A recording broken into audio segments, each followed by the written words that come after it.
नमस्कार सभी को। मेरा नाम है विकास जालंधरा और अडोबी इंडिजाइन की इस क्लास में आप सभी लोगों का स्वागत है। तो आज की क्लास में हम लोग सीखेंगे कि कैसे एक नई टेक्स्ट बुक का हम लोग लेआउट कर सकते हैं। टेक्स्ट बुक्स का मतलब है जितनी भी आपकी सिंपल टेक्स्ट वाली बुक्स होती है जिसमें एक दो फोटोज या एक दो फिगर्स वगैरह ऐड होते हैं, तो उसका लेआउट कैसे कैसे किया जा सकता है, तो इन सब के बारे में हम लोग डिटेल से आज जानेंगे। तो आइए आज की अपनी क्लास को शुरू करते हैं।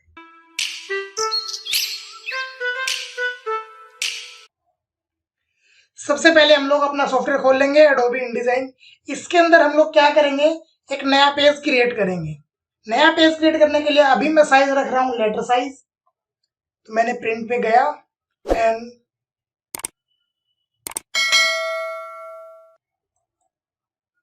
अब पहला काम हमें क्या करना है, किसी भी बुक्स का अगर हमें लेआउट करना है, अगर हमें उसे डिजाइन करना है, तो सबसे पहले हमें कंटेंट चाहिए कि हमें उस बुक्स के अंदर लगाना क्या है, उसके अंदर बनाना क्या है। ठीक है, तो सबसे पहले अगर हम कोई बुक बना रहे हैं तो वो चैप्टर वाइज बुक होंगी। तो आज हम लोग क्या करेंगे कि पहले नंबर का एक चैप्टर बनाएंगे कि चैप्टर 1 में हमारे पास क्या क्या होना चाहिए, जिसकी हेल्प से हम लोग चैप्टर 1 को डिजाइन करेंगे। तो सबसे पहले हमें क्या चाहिए होता है, चैप्टर का नंबर कि 1 2 3 जो भी होगा। तो उसके लिए सबसे पहले मैं क्या करूंगा, यहाँ जाऊंगा टेक्स्ट टूल लूंगा और इसकी हेल्प से एक मैंने यहाँ एक कर्सर से एक डब्बा बना लिया।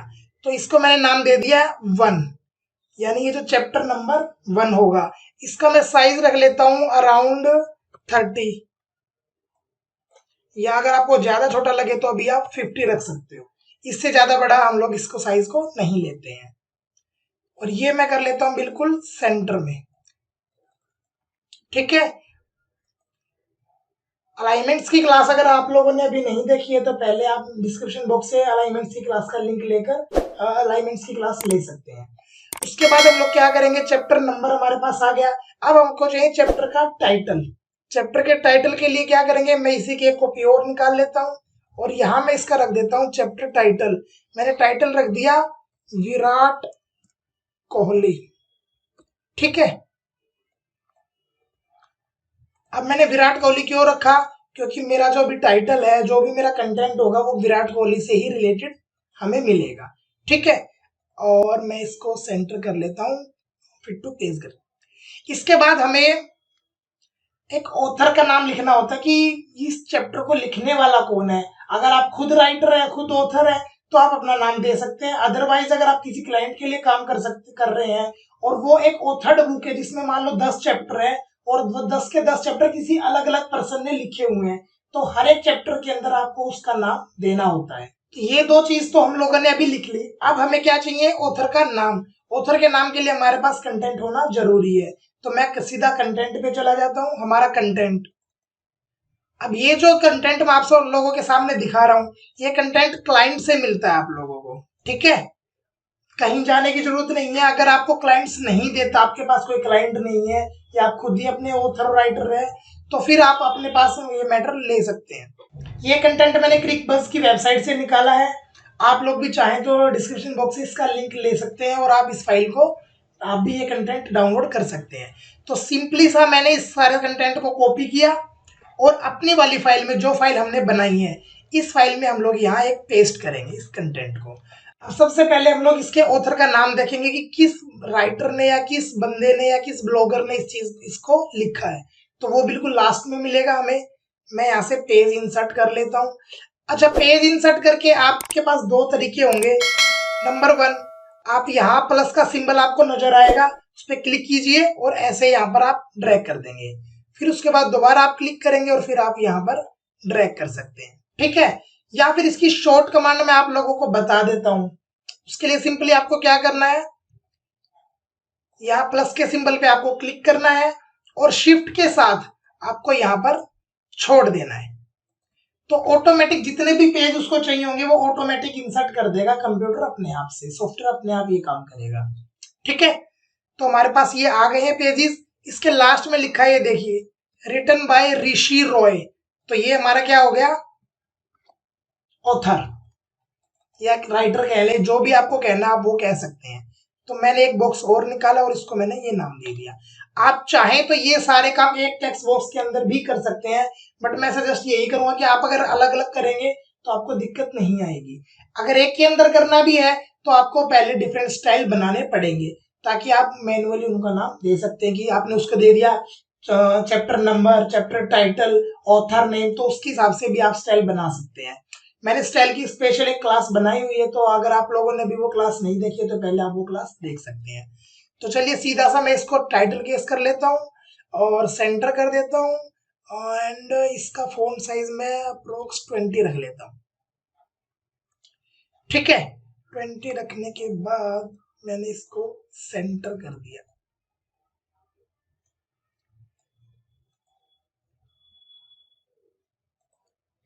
अभी हम लोग सिर्फ black and white books layout कर रहे हैं, तो आप लोग ज्यादा कंफ्यूज मत रहना कि कुछ कलर नहीं लिया, कुछ बॉक्स नहीं लिया। आप चाहें तो पीछे एक बॉक्स भी ले सकते हैं कलरफुल डालने के लिए। तो अगर मान लो अगर सिंगल कलर की आप बुक प्रिंट करवा रहे हैं तो आपको याद रखना है कि आप सिंगल कलर ही उसके वेरिएंट ही यूज करें।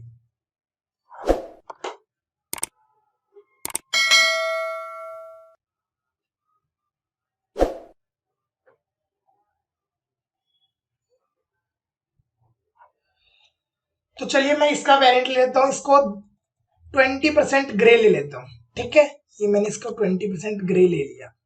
ठीक, अब आपका W दबा के आप चेक कर सकते हैं प्रीव्यू में आपको कैसा नजर आ रहा है। ठीक है,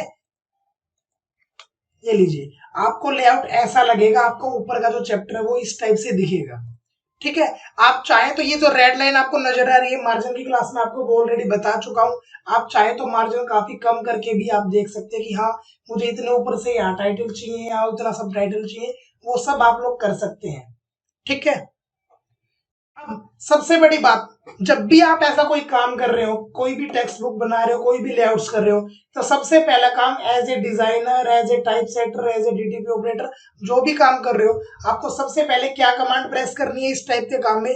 कंट्रोल ऑल्ट और आई।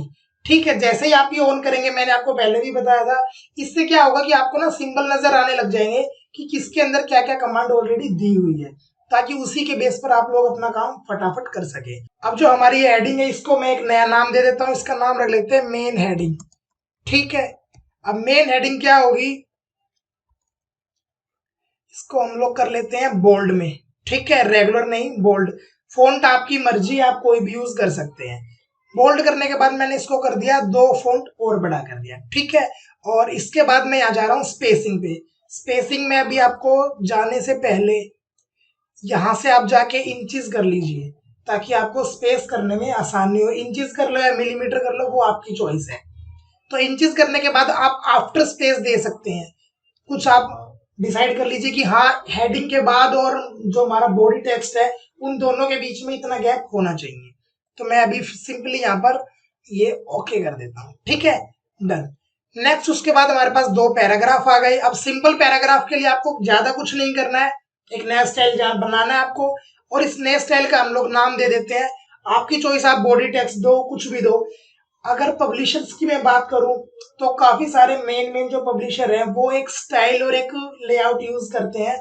उस स्टाइल को करने का एक तरीका होता है ई बॉडी टेक्स्ट। इसको ई बॉडी टेक्स्ट का नाम दे देते हैं। अब ई बॉडी टेक्स्ट के नाम के देने के बाद आप इसके बेसिक्स पे जाएं और यहाँ से आप फॉन्ट, मैंने 12 ही रखना है, मुझे कोई इशू नहीं है। हाँ, मुझे एक चीज करनी है, मैं चाहता हूं कि हमारा जो फर्स्ट लाइन है, ठीक है, ये का जो पहला वर्ड है ये थोड़ा सा इंडेंट हो जाए। ठीक है, थोड़ा सा फर्स्ट जो लाइन है ना वो थोड़ा सा इंडेंट हो जाए।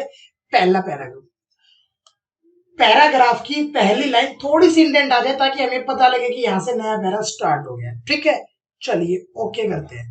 अब आप ध्यान से देखेंगे ना, ये लीजिए, यहां से हमारा नंबर अलग से लग रहा है, टाइटल अलग से लग रहा है, ऑथर का नाम अलग से लग रहा है, मेन हेडिंग अलग से लग रही है, और अंदर का ई बॉडी जो टेक्स्ट है उसके अंदर भी एक फॉर्मेट बना दिया हम लोगों ने कि थोड़ा सा इंडेंट करके वो चलेगा, फर्स्ट लाइन ओनली।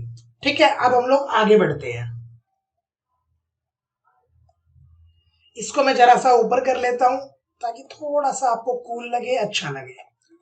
चलिए, ये काम होने के बाद अब आपको, अब हमारे पास इसकी एक टेबल आ गई कि इन लोग, इसने कैरियर में, विराट कोहली जो हमारे बैट्समैन है उसने, उनका कैरियर कैसा रहा, स्ट्राइक रेट रहा, क्या एवरेज है, वो सब डिटेल उसमें दिया हुआ है।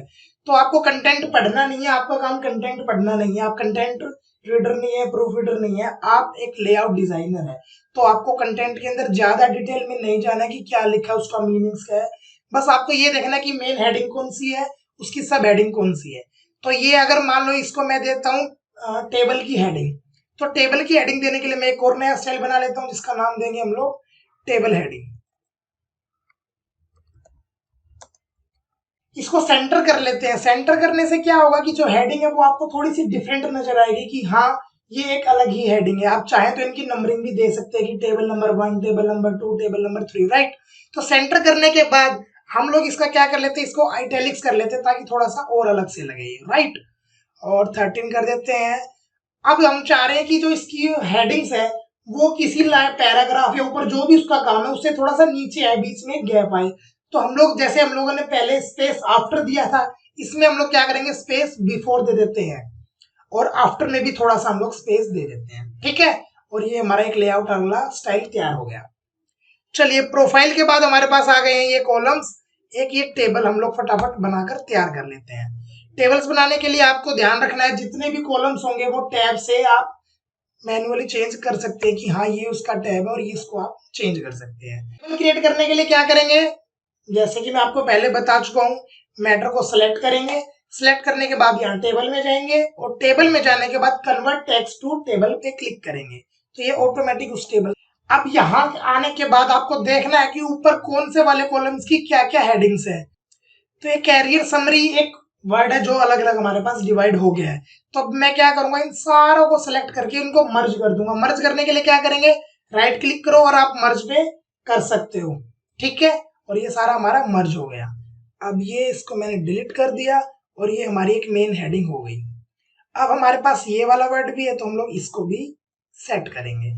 अब आप ध्यान से देख रहे होंगे यहाँ हमारे पास ना कुछ रेड रेड से बन के आ गए। रेड क्या इंडिकेट करता है कि यहाँ कोई वर्ड है जो काफी बड़ा है और इस टेबल के अंदर आ नहीं रहा। तो उसके लिए आप सिंपली क्या करोगे, इस टेबल को यहाँ से क्लिक करोगे और यहाँ से आप इसको ड्रैग करके थोड़ा सा बड़ा कर लेंगे, ठीक है। अब हम लोगों को सारे वर्ड्स नजर आ रहे हैं, लेकिन आप देखो यहाँ हमारी टेबल काफी बाहर आ गई उस मार्जिन से जो हम लोगों ने सेट किया था। तो इसी को सेट करना, इसी को ही टाइप सेटिंग बोलते हैं। यही आपका मेन काम है कि चीजों को अच्छे से कैसे शो करना है, ठीक है। तो आपको यहाँ दिख रहा है कि यहाँ गैप काफी ज्यादा, इसको कम कर लेते हैं, इसको कम कर लेते हैं, हल्का सा इसको भी कम कर सकते हैं, है ना। अब आपको क्या करना है, सीधा सा आपके पास ये हेडिंग है, ये हेडिंग है, आपको इन दोनों को सेंटर कर देना है। सेंटर करने के बाद आप चाहें तो इसको सेमी बोल्ड कर सकते हैं, बोल्ड कर सकते हैं, जो भी आपको करना है। फिर उसके बाद आप चाहें तो इस वाली को भी आप आइटैलिक्स कर सकते हैं, ठीक है, कि हाँ ये रंस वगैरह है ये उसके आइटैलिक होंगे। होता है, कोशिश कीजिएगा कि आप उनको सेंटर लाइन करें। जितने भी नंबरिंग्स पॉइंट्स वगैरह इस टाइप से होते हैं तो वो काफी अच्छा लगता है, काफी कूल लगता है। इन केस अगर आपको ऐसा नहीं करना है तो आप left line, right line, centre, जो भी आपको करना है, इवन आप लेफ्ट लाइन करके टैब की हेल्प से आप उसको थोड़ा सा स्लांटली आप उसको आगे भी कर सकते हैं। लेकिन हम लोग यहाँ सीधा सा सेंटर करके देखते हैं। कोई डाउट्स होता है तो आप मुझे कमेंट सेक्शन में बता सकते हैं। सेम ऐसे ही आप नेक्स्ट टेबल भी आपको क्रिएट करना है।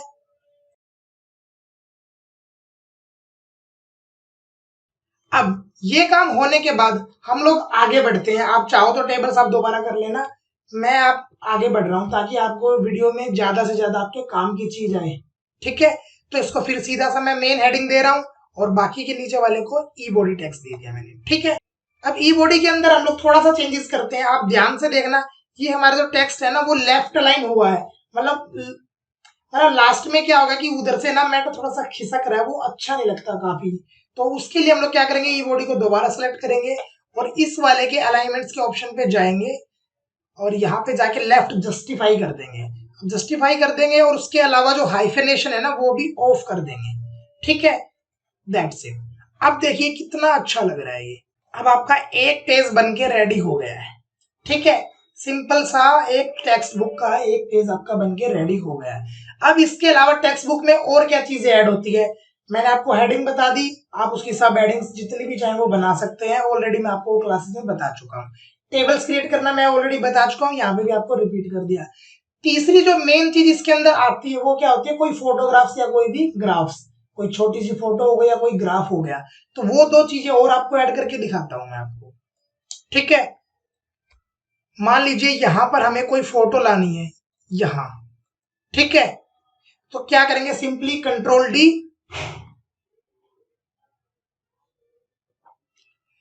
और प्लेस करने के लिए आपको उस फाइल पे जाना पड़ेगा जहां आपकी वो फाइल अवेलेबल है। तो मैं मान लीजिए हमारे पास ये वाली फाइल हमें लगानी है, ठीक है, ये वाली आ गई। उसके अलावा मान लीजिए एक फोटो हमें और लगानी है, वो फोटो मान लीजिए हमें यहां लगानी है। ये हमने एक फोटो और इंसर्ट कर ली, ठीक है। और मान लीजिए हमें एक मेन फोटो भी लगानी है, तो मेन फोटो मान लीजिए ये है, इस कि ये किसके बारे में है, कौन है, विराट कोहली, राइट। तो विराट कोहली का हम लोग यहाँ से जाएंगे और ट्रांसफॉर्म पे जाके इसको कर देंगे फ्लिप हॉरिजॉन्टल, ताकि ये इस साइड में शो हो। अब यहाँ करने के बाद आपको सीधा सा क्या करना है, इसको थोड़ा सा छोटा कर लेना है। कंट्रोल और शिफ्ट की हेल्प से मैं इसको छोटा कर रहा हूँ। और जानने के बाद आपको नई चीज एक और बता रहा हूँ, जब आप फोटो को किसी टेक्स्ट के अंदर इंसर्ट करना है तो आपको उसको रैपिंग करना पड़ता है। उसको बोलते हैं wrap, text wrap, wrap around the objects. अब ये हमने कर लिया। अब क्या होगा कि देखो टेक्स्ट जितना भी था ना वो इस साइड में अलाइन हो गया इसके, ठीक है। इसको मैं थोड़ा सा और छोटा कर लेता हूँ क्योंकि हमारे पास जो काम है, जो भी मैटर है वो थोड़ा सा कम है, ठीक है। अब आप देख रहे होंगे इस फोटो और इन दोनों के बीच में ना ज्यादा गैप है नहीं। कई बार हमें जरूरत पड़ती है कि हमें थोड़ा सा गैप बढ़ाना पड़ता है, तो उसके लिए आप क्या करोगे, सीधा ऑल्ट प्रेस करोगे और जो भी टेक्स्ट है आपने यहाँ से सेलेक्ट किया उस पर क्लिक कर दोगे, आपके पास सेटिंग खुल के आ जाएगी। फिर आपको बताना कि लेफ्ट राइट आपको कहाँ आपको ज्यादा मैटर लगाना है, खत्म। चारों में से आप कोई भी कर सकते हैं, ठीक है। अब देख रहे हो कि मैंने थोड़ा सा करके इस साइड कर दिया है। तो इस वाले चैप्टर में हम लोगों ने फोटो इंसर्ट कर ली और हम लोगों ने क्या टेबल क्रिएट कर लिया, टेक्स्ट लगा के देख लिया, चैप्टर टाइटल, मेन टाइटल, सब टाइटल, जो भी आपको लगाना है वो लगा के देख सकते हो। हम लोगों ने ये सारी चीजें करके देख ली है। अब रही बात, कई बार ऐसा होता है कि आपने फोटो जो इंसर्ट की है वो आपके पेज से काफी बाहर जा रहा है, तो सिंपल से आपको यही करना है, या तो मैनुअली आप इसको छोटा कर लीजिए। आपने इसके ऊपर डब्बे को छोटा किया तो फोटो आपकी कट गई। अब आपको फोटो भी पूरा चाहिए तो क्या करना पड़ेगा, यहाँ जाइए, या तो ऑटो फिट पे क्लिक कर दिए या फिट कंटेंट प्रोपोर्शनली, तो प्रोपोर्शनली कंटेंट को फिट कर देगा जितना भी आपका बॉक्स साइज होगा, ठीक है। अब ये फोटो आपके यहाँ इंसर्ट हो गई। तो आज की क्लास में सिर्फ इतना ही। ऐसे ही करके जैसे हम लोगों ने एक चैप्टर बनाया, ऐसे ही आप 5, 10, 20, 50 कितने भी चैप्टर्स आप बना सकते हैं। चलिए आज की क्लास को मैं यहीं तक करता हूँ। उम्मीद है आप लोगों को सब कुछ समझ में आ गया होगा। फिर भी कोई डाउट्स रहता है तो आप मुझे कमेंट्स करके बता सकते हैं, या आपको कोई पर्टिकुलर अलग प्रॉब्लम्स आ रही हैं तो वो भी आप मुझे कमेंट करके बता सकते हैं, ताकि नेक्स्ट वीडियो में उसका सोल्यूशन मैं कर सकूं। ठीक है, मिलते हैं अगली क्लास में। नमस्कार।